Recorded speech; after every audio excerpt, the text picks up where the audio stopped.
वरवरीक ने कहा, गुरुदेव बहुत दिनों के बाद मिले हैं, दर्शन हुआ है, आशीर्वाद मिल गया है। मेरा मन तो तब खुश होगा जब मेरे गुरु मुझसे कुछ मांग ले। ऐसे ही एकलव्य ने कहा था गुरु द्रोणाचार्य को। गुरु और शिष्य की परंपरा बड़ी अद्भुत रही है। वरवरीक ने कहा, मेरा मन गदगद हो जाएगा, मेरा गुरु मुझसे कुछ मांग ले तो। केशव ने कहा, वाह मेरे बेटा, शिष्य हो तो तुम जैसा, जरूरत है नहीं, जरूरत होगी तब मांग लेंगे। कहा, फिर मुझे लगेगा कि मेरी भक्ति में कमी है, मेरे गुरुजी ने मुझसे कुछ मांगा नहीं। कृष्ण ने कहा, गुरु जो मांगता है तो प्राण भले ही चले जाएं, टलना नहीं चाहिए। इसलिए बेटा ठीक है, कोई बात नहीं है, बाद में। कहा, गुरुदेव नहीं, मेरा मन मानता नहीं। गुरुदेव आप मांग लोगे तो मैं अपने आप को धन धन कृत समझ लूंगा। मैं कहूंगा युद्ध के लिए जा रहा हूं, मेरा जीवन कृत हो गया, मेरे गुरुदेव ने मुझसे कुछ मांग लिया। तो भगवान के सामने उत्तरवाचा बोल गया, गुरुदेव जो मांगोगे वही दूंगा, वही और वही दूंगा। ये स्कंद पुराण में कथा है जो मैं आपके बीच में, स्कंद पुराण अद्भुत। सबसे ज्यादा यदि किसी ग्रंथ में वरवरीक की कथा है वो स्कंद पुराण में है। वो बहुत विस्तार पूर्वक स्कंद पुराण में 3 दिन में कथा पूरी होती है। भगवान ने कहा, बहारे दानी वो दानवीर, आखिर में तो वंशधर पांडवों का। लेकिन हम जो मांगना चाहते हैं वरवरीक, मेरे बेटा वत्स, हमें तुम्हारे शीश की जरूरत है, अपना मस्तिष्क हमें दे दे। वरवरीक ने कहा, गुरुदेव गुरु को वही देना चाहिए शिष्य को। सुनने वाले सुने कि चेले ने क्या दिया तो वो आश्चर्यचकित हो जाए। ये मेरा भाग्य है कि आपने मेरा मस्तिष्क मांग लिया है। आप मेरे गुरु हैं और गुरु शिष्य के साथ कभी गलत कर ही नहीं सकता। ये वरवरीक के शब्द थे। भगवान आपने मेरा मस्तिष्क मांगा है, इसमें भी कोई अच्छाई है आपके पास। ये मेरा भाग्य है कि आपने मांगा है। लेकिन मैंने ऐसा भी सुना है कि गुरु के सामने हर भूख पूरी हो जाती है। मैं भूखा हूं। कृष्ण ने कहा, अन्नपूर्णा को बुलाऊं? बेटा भोजन चाहिए। वरवरीक ने कहा, गुरुजी मुझे ये भूख नहीं है, अन्न खाने की भूख नहीं है, मेरी भूख ये थी, मैं इस महाभारत के युद्ध को देखना चाहता था। मेरी मां ने मुझे कहा था, मेरी मां मोरवी ने कहा था, बेटा ये एक ऐसा युद्ध होने वाला है, ऐसा युद्ध पहले कभी हुआ नहीं और भविष्य में भी कभी होगा नहीं। ऐसा भविष्य में भी नहीं होगा कभी। मां मोरवी के शब्द। तो हे गुरुदेव, युद्ध देखने की लालसा थी मेरे मन में, उससे मैं वंचित रह गया। लेकिन मैंने ऐसा सुना है कि गुरु दरबार में तो हर भूख पूरी होती है, लेकिन इसके लिए मैं तो भूखा रह गया। भगवान ने कहा, वत्स चिंता न कर, ये भूख मैं पूरी करूंगा। तो पूरा दृश्य देखेगा, पूरा युद्ध देखेगा, तू इस युद्ध का पूरा साक्षी रहेगा। तलवार निकाली, वरवरीक ने अपना मस्तिष्क काटकर, भगवान ने वही मस्तिष्क छैकुर के पेड़ के ऊपर, दूसरे शब्दों में जिसको समी कहते हैं, समी का पेड़ बड़ा अद्भुत होता है। आपकी राजस्थान की भाषा में इसको बोलते हैं खिचड़ी, ऐसा कुछ बोलते हैं ना। हाँ हाँ, वही समझ गया। भगवान ने उसके ऊपर इस मस्तिष्क को रख दिया। युद्ध पूरा हो गया। युद्ध में चलने वाले बाणों को देख करके और जब खिलखिला करके हंसता था वरवरीक, तो घोड़े टपटपाहट की आवाज थी, उसके ऊपर इसकी आवाज भारी हो जाती। लोग मुड़ के देखते थे, आवाज कहां से आई। पूरे युद्ध के साक्षी वरवरीक रहे। अर्जुन को अभिमान आया, युद्ध मैंने जीत लिया। कृष्ण ने कहा, रे पारथ चलो एक जगह चलते हैं ना, जिसने युद्ध पूरा देखा है। वो आदमी बड़ा महान है, एक बार देख लें उसको। अर्जुन को साथ केशव ने लिया और वहीं खिजरी के पेड़ के पास पहुंचे हैं। वरवरीक को पता था कि मेरे गुरु जरूर आएंगे।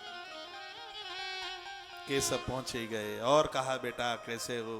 कहा, गुरुदेव हाथ तो है नहीं प्रणाम करने के लिए, बस मेरे शब्द ही आपके चरणों में समर्पित हुए। भगवान आपने निहाल कर दिया और जीवन के मेरे अंतिम पड़ाव में मेरी आंखें आपको देख रही हैं। भगवान ने कहा, हे वीर, धन्य है वो माता मोरवी जिसने तुम लाल को जन्म दिया है। पांडव भी धन्य है जिनके वंश में तुम आए। इस समय हम एक काम से आपके पास आए हैं। बर्बरीक ने कहा गुरुदेव आदेश। कहा बेटा युद्ध तुमने पूरा देखा? हाँ मैंने पूरा देखा। तो तुमने ये भी देखा होगा कि इस युद्ध में किसने किसको मारा? हाँ ये भी पूरा देखा। अर्जुन ने कितने योद्धा मारे ये भी तुमने देखा होगा। बर्बरीक ने कहा इन्होंने एक भी नहीं मारा।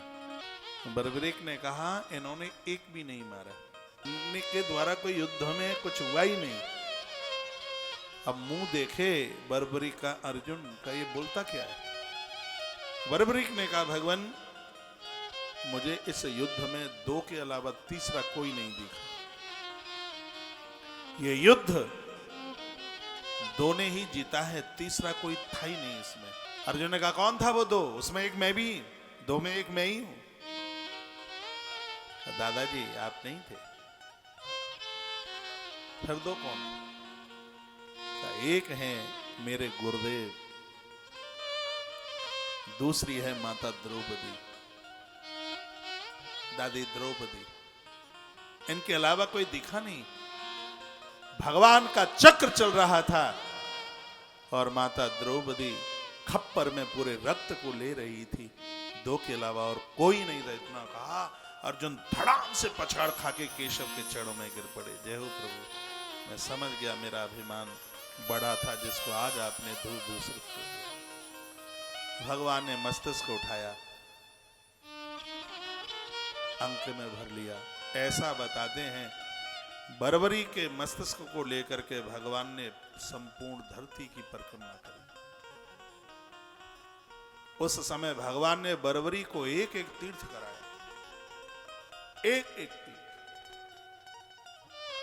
एक ऐसी जगह आई जहां भगवान बर्बरी से बात करते हैं, कहते हैं मेरे वत्स,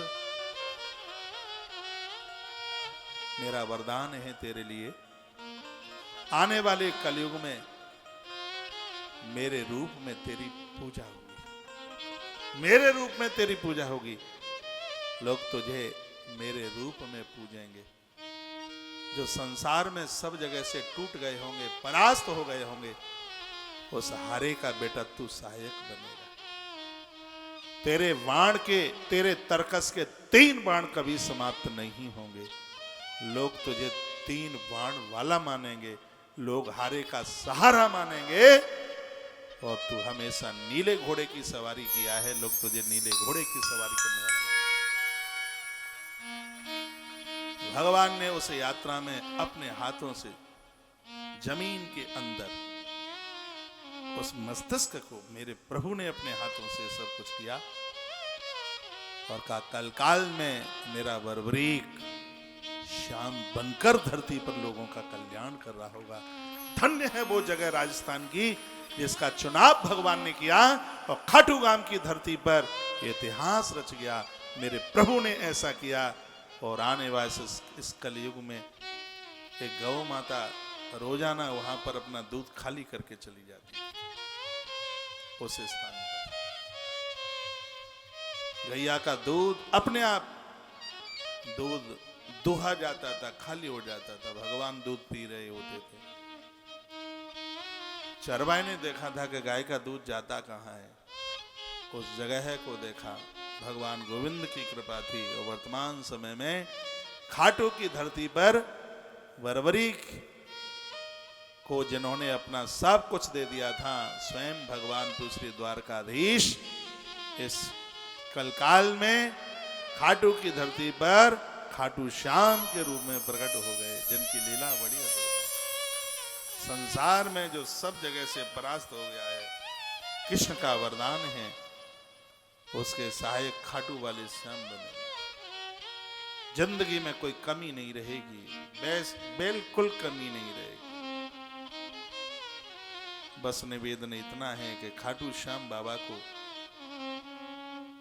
वहीं जाकर के पूजो। कुछ देवता हैं ऐसे, जैसे गिरिराज भगवान, उनका पत्थर घर पर मत लाओ, उनको वहीं पूजो, तो वहीं पूजिए। खाटू श्याम भगवान के प्रति सभी की श्रद्धा हो, वहां जाके वंदन करो, प्रणाम करो, वहां पूजो। आप जागरण कराते हैं, उस समय रूप बनाते हैं, स्वरूप बनाते हैं, बहुत अच्छी बात है। लेकिन अपने मंदिर में, जैसा कि मैंने संतों से, गुरुजनों से और मेरे भी अनुभव में है,